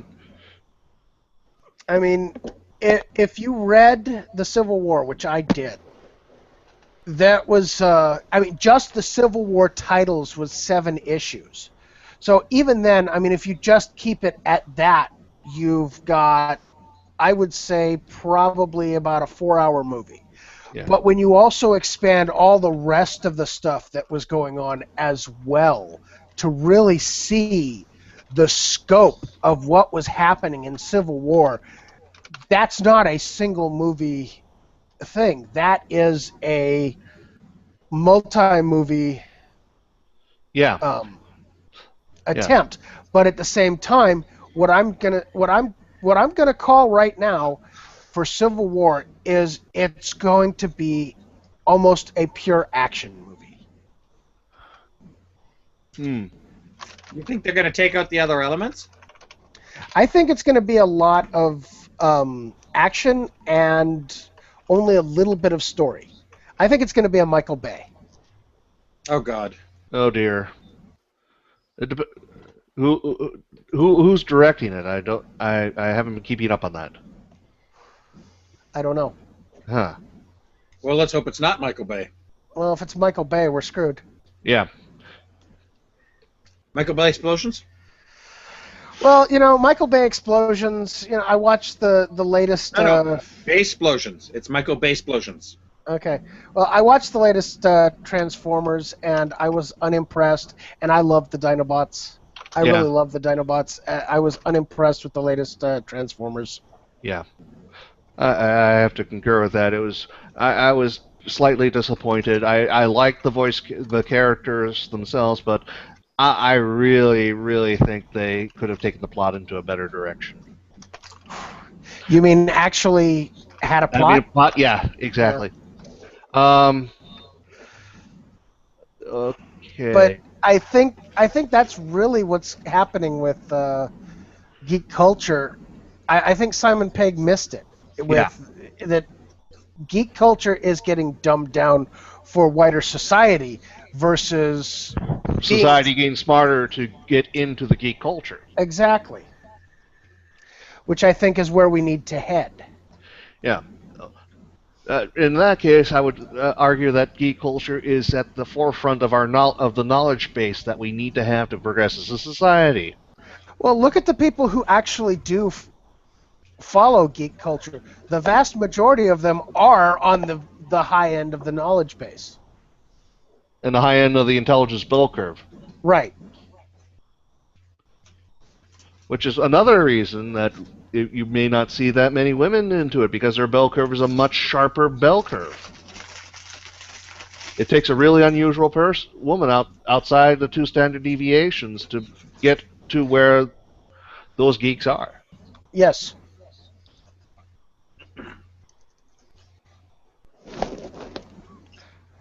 Crickets? I hear crickets. Yeah, I mean, I really don't have much to say on this topic, to be honest. Okay. Did we lose Dean? No, you haven't lost Dean. Dean is just trying hard to let other people talk for once. What have we not talked about? Or have we actually talked about every fucking thing? We got Ruffalo, we got Hellboy, and we got James Horner. Hellboy. Hellboy. Yes, we definitely... No, Horner. We have to do a tribute to Horner. Yes. Absolutely. James Horner, master composer, passed away on the 22nd. And looking at his resume, looking at his composer list for what he has contributed to science Culture fiction and music in general. Yeah, music in general is just absolutely astounding. He's written arguably the best 2 scores for Star Trek. That would be Wrath of Khan and Search for Spock. I consider them both kind of this one and the same, since it's a continuation of the story.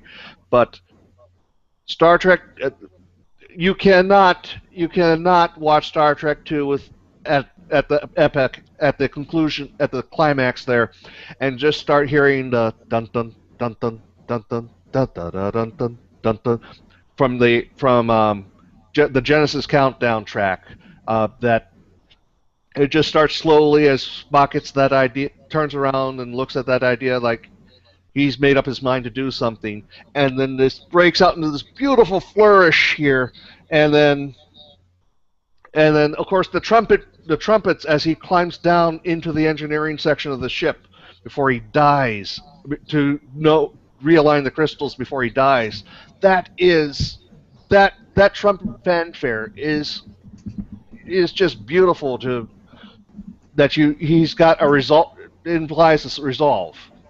Well, what I want to point out, and this might upset people, look at some of the stuff he's done. I'm going to name a few.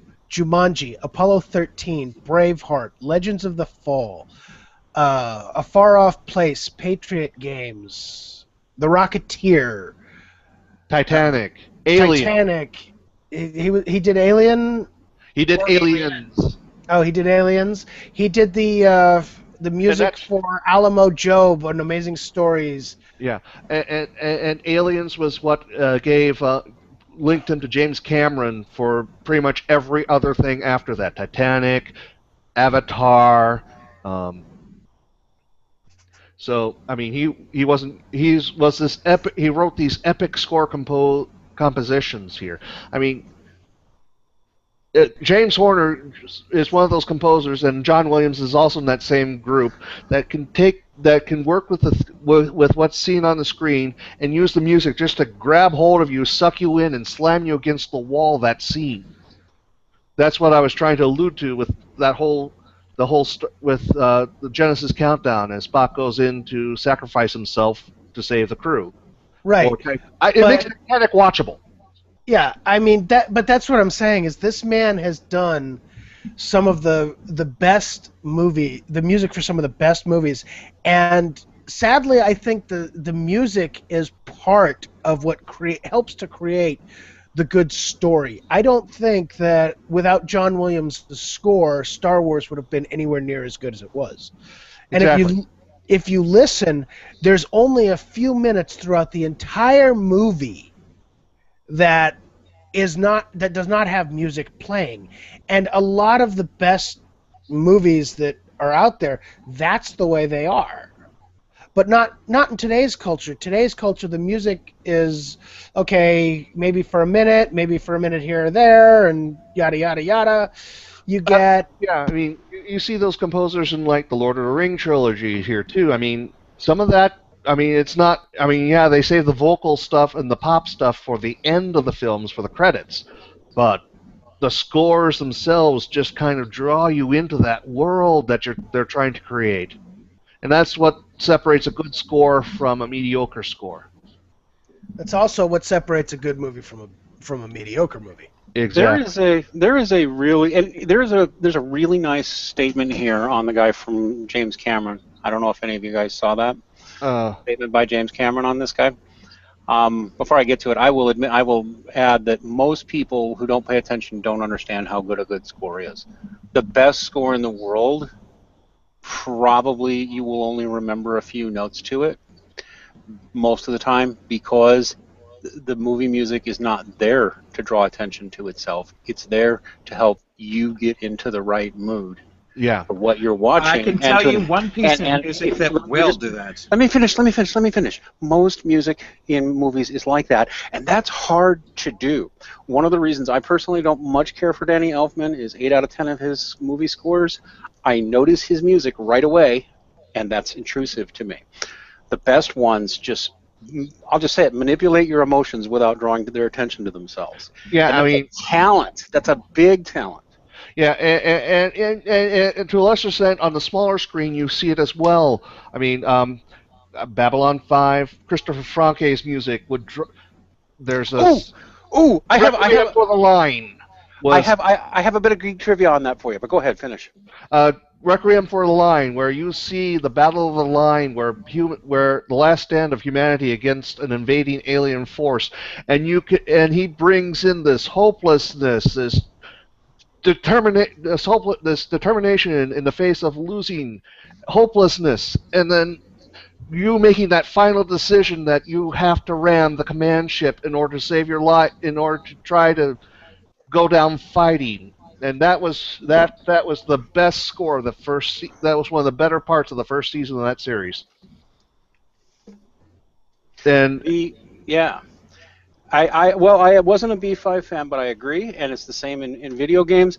Occasionally, a certain theme will hit you, and you'll remember it very well in the score. But for the most part, you don't want the score drawing attention to itself. You mentioned Chris Frank there. I have a bit of shared glory there. My good friend Jerry Kindle, back in the 1980s, was in an online forum. This is back before this was on. Maybe people remember CompuServe. CompuServe had a competitor called Genie. My friend Jerry and I used to be on it. I used to talk to Straczynski on Genie. So did my friend Jerry Kindle.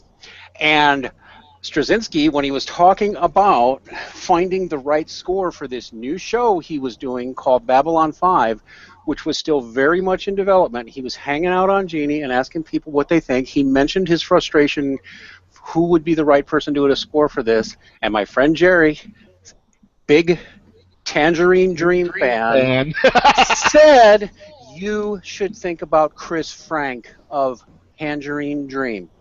Yeah, and J. Michael Straczynski said, I like that, and he went for it. Yeah, this is the for those of you who don't know, Tangerine Dream was this new age band that would do synthesizers and orchestrations. They started in the 70s. Yeah, in the same early 70s. Yeah, same line as Mannheim Steamroller, but much better composure. And then Christopher Franke was one of the composers in that group of Tangerine Dream. Yeah, and one of my good friends talked J. Michael Straczynski into picking him. So there you go. But anyway, can I read a little bit of the things that James Cameron had to say about this? Because I liked it. What? Please do. And it's kind of long. Hell, I may read the whole fucking thing. You guys stop me if you want. This is James Cameron. I'm going to read him word for word. He said, we started working professionally in the same year, 1980. This is called James Horner, the composer. Right. He scored 2 films for Roger Corman. Roger Corman is a notoriously interesting character. He's an interesting character. I've seen one of them. That'll be on the stars. He's made hundreds of films. But I've seen the one he scored. Yeah, Battle Beyond the Stars. That was fun. One was Battle Beyond the Stars, which was my first paycheck in movies. So I knew him right from the get-go, and we were part of the Corman guerrilla filmmaking clique together. He skyrocketed after Battle Beyond the Stars, which I do remember, which had a huge orchestral sound for such a small film, and when we got to Aliens, it made sense to have James score it.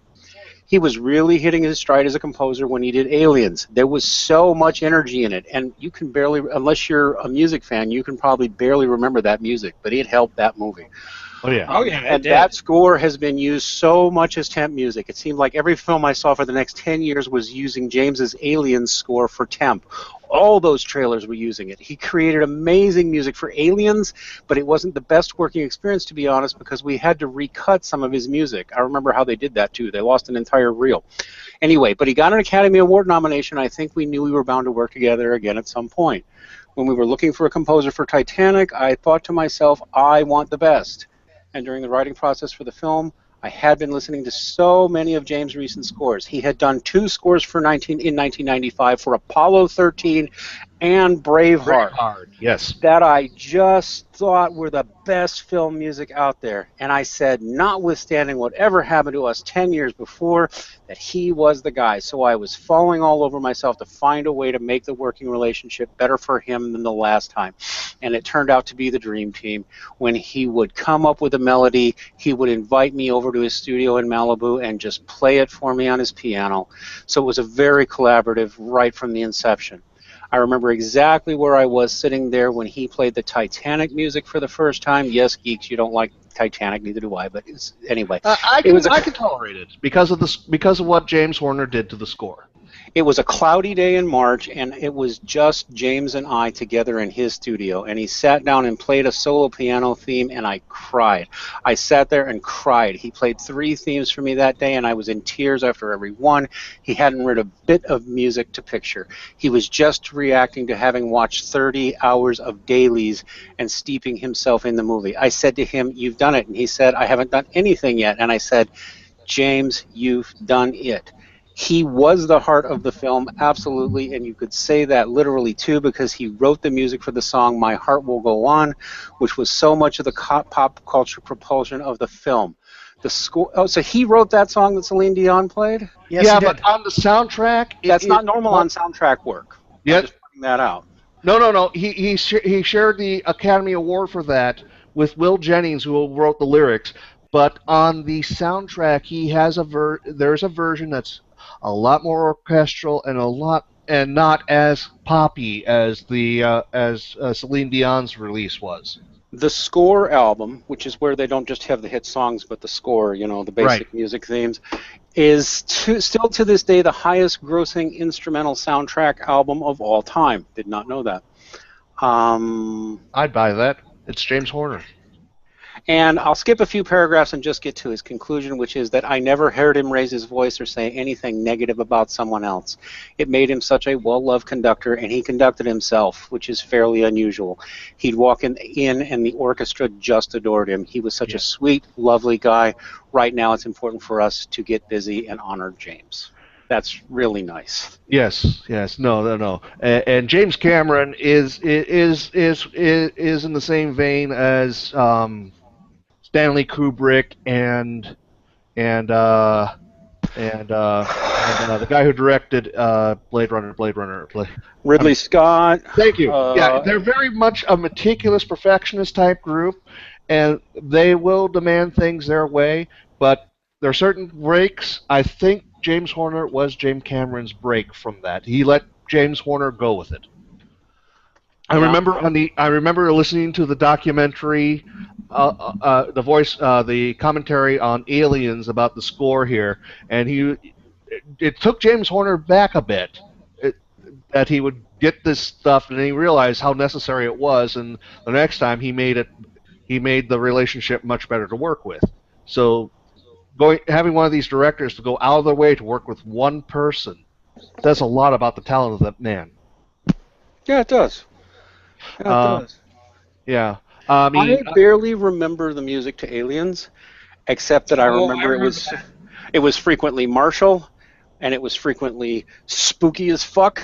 Yep. So they're not catchy tunes that hit in your head. They just establish a mood so well. I remember how much I was on the edge of my seat when I saw that in the theater, and I know the sound was a huge part of it. Not just the Foley artists, but that score. Very strong. Yeah, no.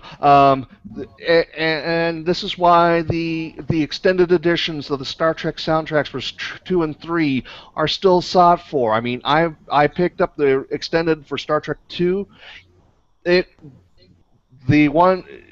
original one is sold on Amazon for like $5 to $10. Trying to find the extended cut was like $40. I mean, it isn't that high a demand.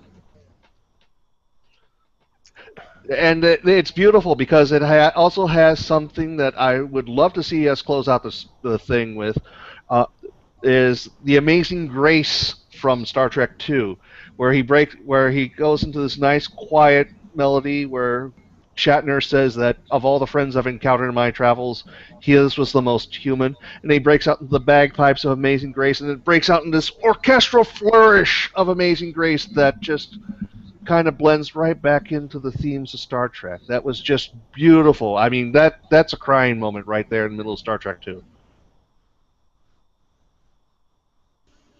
Well, James Horner, definitely one of the best composers in the film industry. He will be missed. Yes. I do want to bring up a secondary bonus round topic. Uh-oh. Bonus chicken! Let's talk about eBay scalpers for a moment, because and recently this has actually been a problem for me because I want the Pip-Boy edition of Fallout 4, Can't find it. It's constantly sold out. And as it turns out, that there are several scalpers who have used different credit card numbers, different email addresses. They've used proxies to mask their IPs in order to get multiple copies of the Pip-Boy edition, and they're already selling their pre-orders on eBay, even though it won't ship to them until November 10th. That's pretty shitty. And they're asking up to quadruple the price. I have seen them on eBay with buy it now prices of like $560. Really? It's insane. It's absolutely insane. Okay, so here we go. We're talking about the Pip-Boys, right? Yes. Is it the manufacturer's responsibility to make sure there's no scalping? Because I don't think they can do that, can they? Or can they? No, they can't. Right. Well, there's no reasonable way for them to do it, but the fact of the matter is scalping is an illegal practice because you're not scalpers don't add any value. They simply buy up as much as they can and then try and sell it for a profit. They are unlicensed, unregulated resellers. That's what you're essentially saying. And they are adding zero value. They are simply monopolizing a certain product, a certain item, and trying to make a profit off of it. They're speculators. Yes, they are, and most speculators lose money. They just wait for the one where it makes up for all that. But I mean, I'm not going to defend them. But what would you possibly do about it? I mean, I know on concerts, various states in the U.S. have made scalping illegal, but there's no generic no scalping of anything law anywhere. What could be? I mean, I find it disgusting too, but I'm like, what can you do? Really, literally, what could you do to make this stop? here's the one that's except say shame, shame, shame, which is whatever. Here's the thing that's gonna really screw with people's head. I know we've talked about the free market and the free market setting what is and isn't popular, but here's the downside of the free market is the scalper. Yeah. Because you can't, if you really have a truly free market, people are going to be able to do that.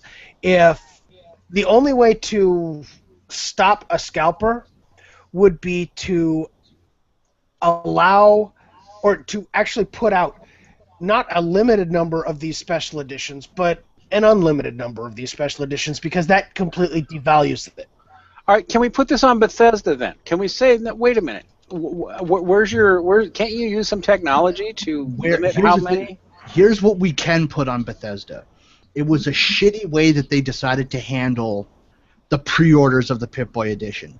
They started taking pre-orders right away at E3, just at midnight, right after they announced it. They decided to start taking pre-orders. They didn't have a lot, and I mean, they're still going to be manufacturing more. So there's still going to be more made available. However, they put it up. They created an artificial demand by putting it up when they knew they didn't have enough to go around. When they only had something like 1,000 units worldwide. It was very, very limited when they opened it up for pre-order. So they aided in creating a false, an artificial demand, which in turn aided the artificial increase in price. They were selling pre-orders for $119.99 US, which enabled scalpers to artificially create a demand and artificially inflate the price. And Pip-Boy Edition, that eBay scalping is nothing really new. It didn't start with the Pip-Boy Edition. It's been a problem in the retro gaming scene for quite some time. People buying up as many copies of a wanted game, like a sought-after game, as they can in order to artificially inflate the price. So they would buy 20 copies of Battletoads on NES. Every copy that they could possibly find, they would pick it up for $10 a piece, and then they had all of the available copies, so they could artificially inflate the price to $35, $40 a piece just to make a profit. So it's nothing new. But the way Bethesda handled the pre-order process enabled it to happen. They could have waited until they had enough to go around, because not everybody is going to be interested in the Pip-Boy edition. A lot of people are, and now they know a lot of people are, but not everybody who's interested in the game is going to be interested in the Pip-Boy edition. They could have waited. They could have waited until it was closer to release, start taking pre-orders in October. But no, they decided they wanted to start taking pre-orders right away when they knew they didn't have all of the units that they were planning on having available. Actually, Christian, I actually have a thought, and this is something I've been thinking every time I see this, because it's not necessarily a common practice, but you do look, and you do see occasionally they have this somebody has this ultimate limited edition with a small number, and they release it real early in order to get people to buy it. And I wonder if maybe Bethesda's having trouble, funding this new Fallout. And doing this... They're Bethesda. They're not having trouble funding any of the game projects. Are you sure? Are you really sure? I mean, you say, they're Bethesda. It's not going to happen. Are you really sure? Can you show me evidence that says that they're not having trouble funding this game? That's a thought, because most of these game companies, if I remember correctly, work on a very narrow margin because of the talent they have to hire. Right, but that's what it's gotten me thinking is, what if they're doing this to show an investor or multiple investors, hey, we have the demand for this. This is going to be a high sale item. Look at this right here. This special edition. We have to make more of this special edition in order to meet the demand. I mean, seriously, what is it possible that might be the case? Well, I think that is actually going to be the case, because they're still pumping out more of these out of the factory. They're still producing more. It's just they decided to open up pre-orders before they had enough to go around. They decided to open up pre-orders too early. That's my contention. They started selling pre-orders too early. Fair enough, but it enabled scalpers to create an artificial demand and artificially increase the price. Right, but again, you say they enabled this. What if they're doing it on purpose in order to actually do what I'm saying, is to show that there is this demand to get some investors so that they can actually finish the game? I'm wondering, the game's practically done. They're shipping the game in November. The game is practically done. Bethesda did it the right way. They waited until the game was practically done before they publicly announced it. Practically done doesn't mean that it's done.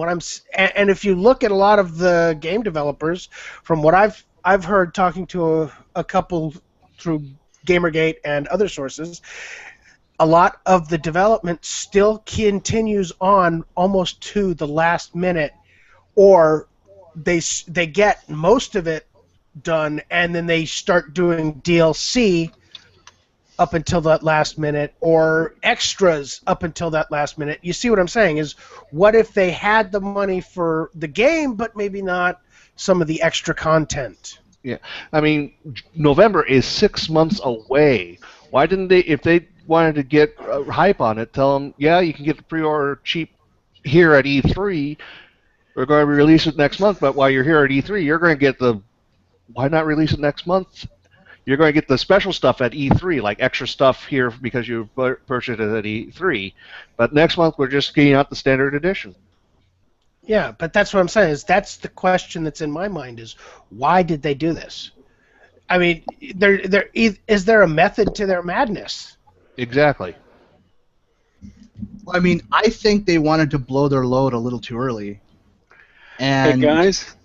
I totally hate to interrupt, but I have Mr. Matty's Play. I'm sorry, no, sorry. Mr. Mini Bagel I think I'm saying it right. Mr. Mini Bagel Senor Mini Bagel. wants to interview me in a few minutes, and I need to go to the bathroom.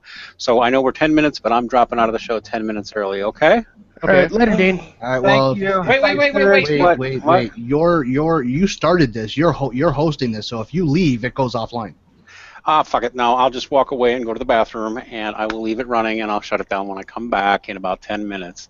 Okay. So you guys, my final thoughts, Felicia Day, you are a disgusting bigot and proved yourself are nothing but a money whoring booth, babe. Fuck you and your friend Will. That's all I got to say. Talk to you later, guys. Well, I hate to say it, but that kind of I think this is a good place to wrap up the show. Yeah. Yeah, Okay. it might be. We can hold on. We had one more topic, didn't we? Yeah, the Ruffalo Statham thing. Which one do you think you let's- could easily beat? I could beat nobody- Mark Ruffalo.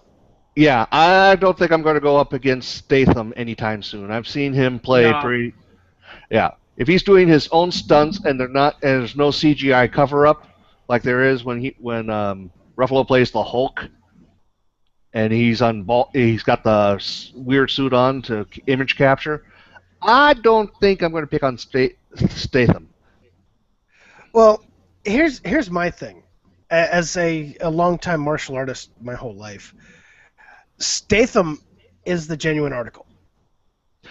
I'd buy that. Statham, I would put Statham in a very rare group of people like Chuck Norris, Bruce Jet Lee, Li, Bruce Lee, Jackie Chan. Jackie Chan. God. Yeah. That man is scary. Jackie Chan is just downright scary. Oh yeah. Yeah. But that's what I'm saying is I would put him in that level easily. Mark Ruffalo, he's a normal Good actor. He's a good actor, but he's a normal person, and I haven't seen anything from him that says he has any ability when it comes to martial arts. As far as his challenge to Statham, Mark, it was nice knowing you. Yeah. Yeah. Well, when Statham's done, there's not going to be enough left to pick up with a squeegee. No, I won't agree with that. I would say that Statham would probably look at him, laugh, and walk away. Or if Mark presses the issue, Mark will be in the hospital in under 30 seconds. Under 30? Oh, yeah. I'd say under 5. Well, I'm giving Ruffalo, a little bit, but he would definitely be completely hospitalized, possibly critical condition in 30 seconds or less. Okay. There would be some pain. Some. Okay, get out of my mind here, Jim. We hang out too much. Yes, but breakfast tomorrow. Definitely. Yes. But, I mean, I want you guys... Waffles! Maybe. More like biscuits and gravy. Yeah. But I want you guys to think about this. I try not to Yeah. think too much. Yes. Well, I'm not going to touch that one with a 10-foot pole. But I want you... Humans, you guys are not worth thinking about. Okay. But I want you to think about the things that... If you look at, say, Bruce Lee, his 1-inch punch, how impressive that is. And Statham is at least in that same level. If you look at the master martial artists that have been around in film, and you look at what they are capable of, and Statham is in that level. A normal person who has not devoted pretty much the entirety of their life to martial arts has no chance. I have spent most of my life studying every form of martial arts I can get my hands on, my knowledge around. I would stand no chance against Statham. Let that sink in. Pain.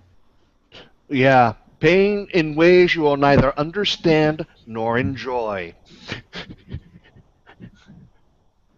The balls, they're screaming.